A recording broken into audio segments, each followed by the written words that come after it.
Hello and welcome to a new video. In this video, I'm going to be going over why you lose when your team is ahead or when you have a really good KDA. And lots of people lose games with good KDA, and I see people complaining about it on Discord or on Reddit where they had an amazing KDA and maybe they were winning early on into the game. However, they still lost due to an inting teammate or something of that sort. So in this game, I'm going to be covering why you lose games with early leads. And the things I'm going to be going over in this video is number 1, how to spread your lead. Number 2, how to capitalize on your lead by taking objectives. Number 3, how to force team fights and why that is important. And number 4, how to manage your team properly.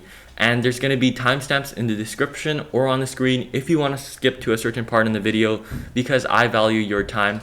However, I recommend watching the entire video for my full insight on how to do all of those things. So the first common issue I see with people who have good KDAs is that they don't spread their lead across the map. If you're playing a champion that power spikes in the mid game, such as Fizz, and you are not roaming and spreading your lead across the map, then that's a huge issue, and then your teammates can just int and lose the game, and you can't 1v5 late game because he falls off.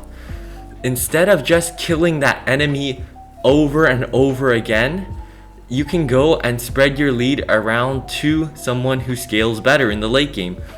For example, if the bot lane has 2 squishy targets, then you can gain lane priority after a kill or after just shoving the wave.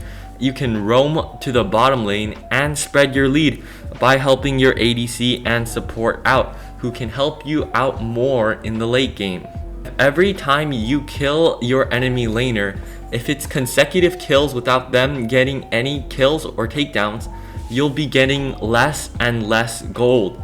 And sure, you might be up 14-0 and the noob Yasuo you're laning against is 0-14, but that means that you've just been staying in lane and haven't been spreading your lead around the entire map. And that's one of the huge issues I see with lower elo players. They just flame their team for not winning lane, and you can't expect your teammates to always be the better team in every situation. That's why you need to roam around and help your team out. The second thing I want to tell you to do, and the second most important thing you can do with a lead, is to take objectives, and especially objectives like Dragon or Baron or even Rift Scuttler are great things to do when you have killed your enemy laner. If you're a jungler and your team just won a team fight, these are also great things to do. You want to be trying, instead of just recalling after every skirmish or team fight, you want to be capitalizing on the time that you have when the enemies are dead. And the things that you can do with this extra time that you have gained is, number 1, you can take objectives, and this is especially important because objectives really help you solidify your lead. Especially Dragon and Baron, those are the 2 objectives that you really want to focus down after winning a team fight or winning a skirmish. If you take these objectives, then you can capitalize on your lead and help your entire team scale better, as well as give them some extra gold.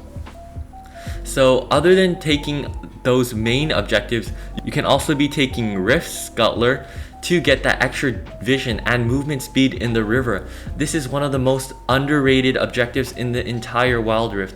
It's extremely important, and in higher elo and in pro play, this objective is highly prioritized as it is a really amazing objective for both vision and for more roaming and movement speed around the map. Another thing you can do after a team fight if you're a jungler is to counter jungle, and not a lot of junglers do this. However, if you know the enemy jungler's dead, then you can just take their buffs to make them either useless or deal less damage. For example, if you take Amumu's blue early game, he's almost useless because of his mana problem. So you want to be looking to impair the enemy team that you gain from early skirmishes or from winning team fights. My third tip for you is to try to force more team fights. And you know, in my last guide, I told you that team fighting isn't a reliable way to win the game. However, if your team is already winning and you know that you have better items and therefore more damage than the enemy team, then you want to be forcing team fights. Especially if the dragon is up or the baron is up, then you can just stand around it and one of the enemy team will try to into you, and then you'll be able to kill them and then secure that objective. You can do this, or their entire team will try to do a team fight against your team, and if your team doesn't absolutely troll, you'll probably win and be able to take that objective as well. So forcing team fights is a great way to solidify your lead, especially if your team is ahead. Don't go and solo 1v5 into the enemy team. Even if you have the best KDA on your team, you want to try to group more and do more team fights, as that is a much more reliable way than trying to 1v5 into the enemy team and giving them a shutdown, which gives them a bunch of extra gold.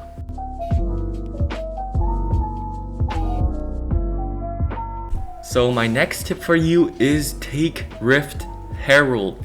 Now Rift Herald is one of the most underrated objectives in the entire game, especially in low elo. I've talked to some players in gold or in platinum and they think that this objective is absolutely useless.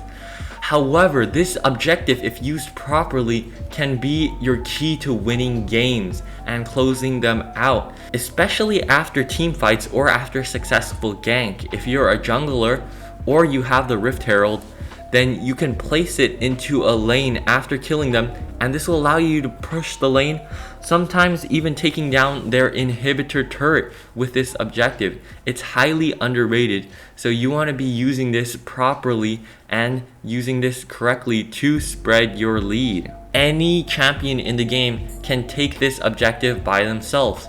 Even supports like Soraka can solo the Rift Herald, as it's a really easy objective to take. And if you're not playing jungle, then you can also ping your jungler to take that objective, as it is critical for closing out games.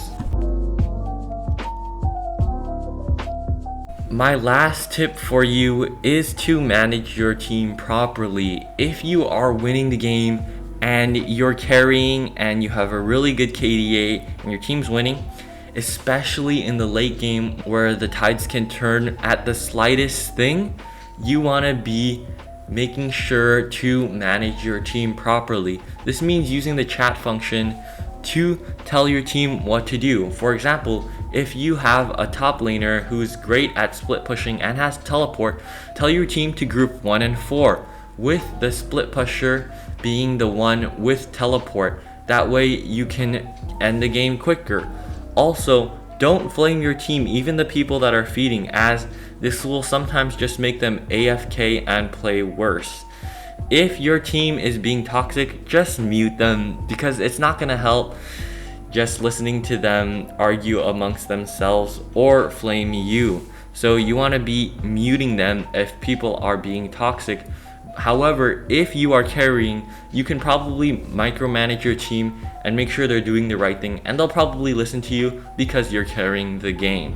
So that was it for my tips and tricks on how to win games with good KDA. If you have any questions or comments, you can leave it down in the comment section down below. If you still feel like you're losing and there's nothing that you could have done, try to record your gameplay and then try to review it and see what you could have done, because there's almost no games where someone played absolutely perfectly. Even in Challenger Elo, people still make small mistakes every single game. If you really don't understand what your mistakes were and how you messed up, then you can ask me via Discord, as I do some coaching, and you can DM me and then we can get a time settled and I can go over your gameplay and point out your mistakes. With that being said, I hope you enjoyed this video. If you did, please leave a like and subscribe.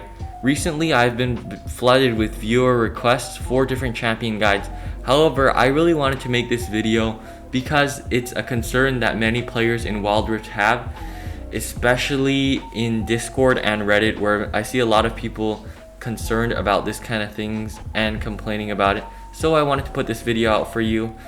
I will be doing more champion guides in the near future. However, I want to be doing more of these kind of guides because I want all of you guys to learn how to deal with these kind of issues that I've seen coming up a lot recently. Thank you so much for watching, and I will see you soon. Bye!